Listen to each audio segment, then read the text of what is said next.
چودھری صاحب ایک تو یہ کلٹ کیوں ہے آپ لوگ، اور دوسرا خان صاحب نے علی امین کو کہا کہ افغانستان چلے جاؤ، اور اس پہ علی امین صاحب نے آج قوم کو بتایا کہ بھائی میرے پاس تو پاسپورٹ ہی نہیں ہے. اب ایک صوبے کا وزیر اعلیٰ اس کے پاس پاسپورٹ ہی نہیں ہے، تو اب یہ اس کو آپ کس طرح دیکھتے ہیں؟ علی سے آج میں پوچھوں گا کہ آئی ڈی کارڈ تو ہے نا. ہاں یہ نہ پتہ چلے کہ آئی ڈی کارڈ بھی اس کا وہ بھی سسپینڈ ہوئے ہوئے، ہاں تو پھر نیا مصیبت آ جائے گی. گزارش یہ ہے جی کہ دو چیزیں ہیں. آپ نے اپنے سوال میں پوچھا کہ بہتری آ سکتی ہے کہ نہیں آ سکتی. یہ سوال نہیں ہے، بہتری آئے گی کہ نہیں. آ تو سکتی ہے، آئے گی میرا نہیں خیال، کیونکہ اس کے لیے یا تو میں نواز شریف کی طرح آپ چپ کر روزہ رکھیں، آپ جو بھی آپ کی ڈیل شیل ہے وہ آپ اس کو آنر کریں. عمران خان کی ڈیل ہے نہیں، عمران خان چپ نہیں بیٹھیں گے. عمران خان نے چپ بیٹھے ہیں نہ وہ چپ بیٹھیں گے، اس لیے یہ بیل منڈے نہیں چڑھے گی. اسی طریقہ کار ہیں جو کہ اس وقت پی ٹی آئی کی نہ سیاسی حکمت عملی ہے نہ قانونی حکمت عملی ہے.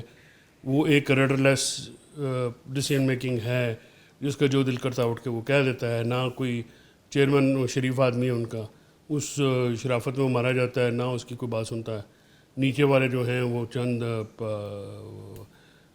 عناصر ایسے ہیں جو کہ اپنی بدتمیزی کی وجہ سے یا اپنی زبان درازی کی وجہ سے. تو یہ پی ٹی آئی کا جو اس وقت معاملات جو ہے نا، وہ پی ٹی آئی اور گورنمنٹ اور اسٹیبلشمنٹ کے درمیان بات نہیں ہو سکتی. ٹمپریچر بہت ہے، ٹھیک ہے. اس کے طریقہ کار اور ہیں جو ابھی. اور دوسری بات یہ ہے، آپ نے یہ کہا کہ ریزگنیشن جی کمیٹیوں سے میری ذاتی رائے میں اس وقت ریزگنیشن دینے کی جو ٹائم ہے وہ ٹھیک نہیں ہے. دیکھیے ریزگنیشن کب ہوتا ہے؟ ریزگنیشن کا امپیکٹ تب آتا ہے جب سسٹم یا کمزور ہو. یہ بات تو ابھی تسلیم کرنے والی ہے، سسٹم کمزور نہیں ہے. یہ حکومت جو ہے یہ اس کی کوئی نہیں ہے وقت، یہ نہ 3 میں نہ 13 میں، نہ آج ہے نہ کل ہوں گے، نہ کل تھے. یہ اصل جہاں پہ معاملہ ہے وہ مضبوط ہے. یا تو 26 نومبر کے بعد استعفے دیتے تو پھر ایک بات بنتی تھی کہ وہ شادتیں ہوئی تھیں اس وقت، ایک سمپل. اس وقت اگر آپ دیں گے استعفے، سیاست میں ٹائمنگ کی بڑی امپورٹنس ہوتی ہے. جو ان ٹائملی فیصلے ہوتے ہیں نا، وہ اپنے پیروں پہ کلہاڑے بن کے پھر برستے ہیں اور پھر پیر کٹے جاتے ہیں. آپ کو یاد ہوگا پیپلز پارٹی نے بائیکاٹ کیا 85 کے الیکشن کا، آج تک وہ اس کا نتیجہ ملک بھی بھگت رہا ہے، پیپلز پارٹی بھی بھگت رہی ہے. اس طرح کہ ہم ایون پی ٹی آئی نے 2008 کے یہ جو سیاسی فیصلے ہوتے ہیں نا، یہ جذباتی بنیادوں پہ نہیں کیے جاتے. ٹھیک ہے. ان پہ بڑی سوچ سمجھ کی بات ہوتی ہے، اور سیاسی لوگ ہیں نہیں پی ٹی آئی میں اس وقت. اس وقت جو پی ٹی آئی کے لوگ جو ہیں وہ جس کو آپ کلٹ کہتے ہیں، ظاہر عمران خان صاحب کی ایک بات ہے، ان کو پوری دنیا میں لوگ مانتے ہیں. عمران خان مقبولیت کے اس بام عروج پہ یا پاکستان میں آج تک کوئی نہیں پہنچا.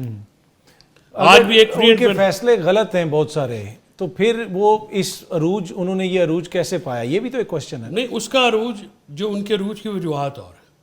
ان کے عروج کی وجوہات ہیں ان کا ڈٹے رہنا، ان کا ڈیل نہ کرنا، ان کا طاقتوروں کے خلاف سٹینڈ لینا، پرنسپل بات کرنا، یہ وہ، اور پھر جیل بہادری سے کاٹنا. یہ جو ہوتا ہے نا سر، جو بہادری ہوتی ہے وہ بہت ساری چیزوں کے اوپر حاوی ہو جاتی ہے. عمران خان صاحب کا جو ظاہر پولیٹیشین نہیں ہے، ان کی وہ ٹیم جو پولیٹیکل ٹیم تھی وہ مارکوٹ کے انہوں نے رائٹ لیفٹ پہ کر دی جو پولیٹیکل فیصلے کرتی تھی، اور یہی نقصان ان کو ہو رہا ہے. یعنی آپ پی ٹی آئی میں سے آپ ایک تو کسی بندے کی پی ٹی آئی میں حیثیت نہیں کہ عمران خان صاحب کے ساتھ وہ بات کر سکے. میں آپ کو بتا رہا ہوں کہ ان میں سے کوئی شخص، یہ باہر آ کے بڑے بڑے بنتے ہیں نا ترم خان، یہ خان صاحب کے سامنے بات نہیں کر سکتے، صحیح بات بھی نہیں کر سکتے. خان صاحب کو یہ نہیں بتا سکتے کہ یہ صحیح ہے، یہ غلط، اپنی کاروائیاں ڈالتے ہیں. ٹھیک ہے. اور جس کی وجہ سے غلط فیصلہ سازی ہوتی ہے. یعنی آپ خان صاحب، اس کی وجہ یہ ہے کہ ان کو پتہ ہے کل کوئی پارلیمنٹ کا امیدوار ہے، کوئی پارٹی کے عہدوں کا امیدوار ہے، کوئی کس کا امیدوار ہے، کوئی اپنا ویسے ہی اپنا، جن کو گھر میں ہمارے پنجابی میں کہتے ہیں بیبے دوئی باری سالن نہیں دیندی، وہ بھی بنے ہوئے ہیں یہاں پہ معتبر. رانا صاحب آپ مسکرا رہے ہیں، آپ نہیں، رانا صاحب کی تو مسکراہٹ بنتی ہے نا بھائی. رانا صاحب نہ انجوائے کر رہے ہیں، نہ کوئی ان کا کوئی خرچہ، نہ ان کا کوئی پٹھا، نہ محنت، نہ عوام سے ووٹ. حکومت کر رہے ہیں. عمران صاحب بھی مسکرائیں گے تو اور فری کے جھوٹے, فری کے جھوٹے. یہ تو خان صاحب میں ذرا خان صاحب جو رانا احسان افضل صاحب کی پارٹی ہے, یہ تو اس طرح سے کووڈ کے مچھر ہی ہوتے تھے, یعنی کل ہی پھر رہے ہیں پوری دنیا. آج تو بریکنگ نیوز تو یہ کہ سی ایم کے پاس پاسپورٹ نہیں ہے, کیونکہ ان کے لیڈر نے کہا ہے آپ افغانستان جائیں, تو انہوں نے جو ہے نا جواب زبردست دے دیا اپنے لیڈر کو کہ میرے پاس پاسپورٹ. چودھری صاحب اس میں کوئی بہتر طریقے سے چیزوں کو مینیج کیا جا سکتا تھا؟ دیکھیے کاظمی صاحب, سب سے پہلی بات یہ ہے کہ آپ جس لیول کی کیٹاسٹرافی ہوئی ہے, جی, کیا حکومت کی پلاننگ اس کے مطابق تھی, کیا گورنمنٹ کا رسپانس اس کے مطابق تھا؟ تو اس کا جواب ہے نہیں. اس کی سب سے بڑی وجہ یہ ہے کہ ہمارے ملک میں لوکل گورنمنٹ ایبسنٹ ہے. اب ایک ڈپٹی کمشنر کی جو اپیل ہے اور اپنے لوگوں میں سے کھڑا ہو کے کوئی اپیل کرے, اس میں زمین آسمان کا فرق ہوتا ہے. اور لوکل گورنمنٹس نہیں ہیں جس کی وجہ سے آپ افیکٹولی مدد نہیں پہنچا سکتے ہیں. جو مرضی آپ کریں, لاہور سے بیٹھ کے ملتان, جلال پور, Pirwala, Jhelum, even D G Khan, Muzaffargarh نہیں کنٹرول ہو سکتے, وہاں پہ لوکل کرنا پڑتا ہے. اب آپ دیکھیں کہ اس وقت بیکاز یہ ایک نان پولیٹیکل ایشو ہے, یہ ہیومن کیٹاسٹرافی ہے, ایک انسانی المیہ ہے. تو اس وقت دیکھیں نا جو حالات اس وقت ہیں, 3 دریاؤں کا پانی جلال پور پیر والا سے گزر کے جائے گا, اس کے بعد کیا ہوگا؟ اس کے بعد یہ ہوگا کہ وہاں کی فصلیں, وہاں کی کھیت, وہاں کا جو گھر ہیں, وہاں کے جو انفراسٹرکچر ہے, وہاں کا جو لائف سٹاک کا نقصان ہے, وہ آپ کے سامنے ہے. لوگ کیوں نہیں لائف سٹاک کو چھوڑتے؟ کیونکہ لائف سٹاک ہم ذمہ داروں میں اپنے گھر کی وہ ایک سب سے قیمتی متاع ہوتی ہے. ہم لائف سٹاک کے بغیر ادھورے ہوتے ہیں. آپ جہاں پہ بھی گاؤں میں جائیں, میرے گھر میں آج بھی اپنے گھروں کے ساتھ ہمارے مویشیوں کا باڑا ہوتا ہے, اور ہم اس کو پراؤڈلی رکھتے ہیں. یہ ہمارا فخر بھی ہوتا ہے, ہمارا ضرورت بھی ہوتی ہے. ہم دودھ لیتے ہیں, گوشت لیتے ہیں, ہم ضرورت کے وقت سم ٹائم پورے گھرانے کی معیشت 2-3 جانوروں پہ چل رہی ہوتی ہے. قربانی کے علاوہ بھی ہمارے جو لین دین ہوتا ہے بھینسوں بکریوں کا, گائیں تو ہمارے کم ہوتی ہیں لیکن وہ بھی ہوتی ہیں. یہ ساری چیزیں ایک ذمہ دار کی ضرورت ہوتی ہیں.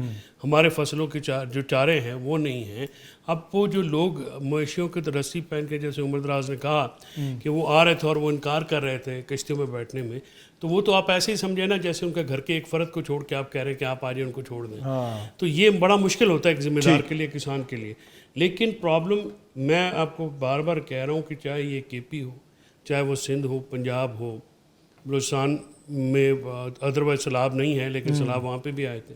جب تک آپ لوکل گورنمنٹ, جو کہ آرٹیکل 7 کے تحت تیسرا لمب ہے گورنمنٹ کا, آپ نہیں اسٹیبلش کریں گے, آپ ان چیزوں کے سے نبرد آزما نہیں ہو سکتے.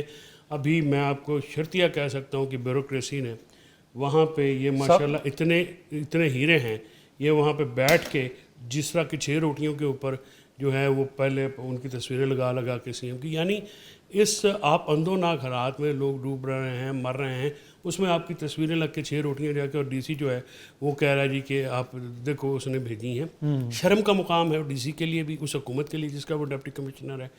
اس حد تک جو خود نمائی ہے, اتنی جو چیپ پبلسٹی ہے جس کو ہم کہتے ہیں. ٹھیک ہے, بات یہ ہے کہ آپ نے روٹی دینی ہے. ارشاد رفیق صاحب کی مثال آپ کی پارٹی کے, جی انہوں نے ایک بہت اچھا کام کیا. ایک مثال ہی قائم ہوتی ہے نا سر, کہ جی ایک آدمی اچھا کام کرے. میں تو ان میں سے نہیں ہوں کہ وہ نون میں سے, میرا تو اتنی وزاداری ہے کہ جو بندہ کام کرے گا اس کی تعریف کرنی چاہیے. یعنی یہاں پہ نہیں ہونا چاہیے, سیاست ہونی چاہیے. آپ جا کے لوگوں کو ملیں بھی. ابھی تک تو میں نے نہیں دیکھا کہ ان کے جو لوگ ہیں 2-4 کے علاوہ کون ہے اپنے علاقوں میں بھی گیا کہ نہیں گیا.